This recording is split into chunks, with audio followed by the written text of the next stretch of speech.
C'est lors de sa visite à Nice pour rencontrer les électeurs à l'occasion de la campagne pour les européennes qu'Hervé Morin, accompagné de Damien Abad, a visité les locaux de la société Converse Télémarketing, un centre de contact téléphonique au modèle RH plutôt innovant.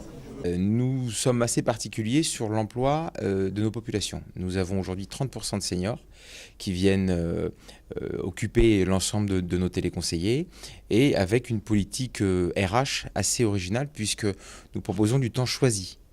À savoir que les personnes chez nous, 2 fois par an, peuvent choisir le nombre d'heures qu'elles veulent faire et toutes les semaines peuvent choisir le moment où elles vont le faire.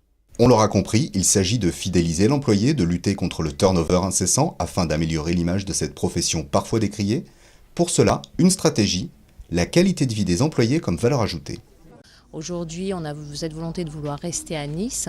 On a créé Converse et par cette motivation de vouloir vivre à Nice.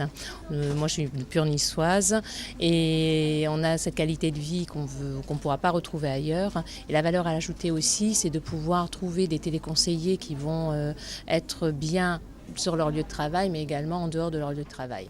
Cette politique RH menée par Converse porte ses fruits puisque même en période de crise, la PME arrive à dégager des marges. Pour le ministre, l'éthique de cette entreprise s'inscrit parfaitement dans la vision humaniste de l'économie de marché voulue par le nouveau centre.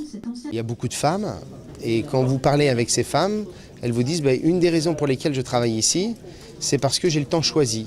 C'est-à-dire que je suis d'une semaine sur l'autre, je peux éventuellement changer mes horaires de travail en fonction d'une problématique liée à la maladie de nécessité pour mes enfants, à la volonté de prolonger d'une journée un week-end, etc. Et où cette entreprise investit beaucoup dans la formation, la qualification, et qui fait d'ailleurs qu'elle a un turnover de personnel très faible dans un secteur d'activité où en général le turnover est très important.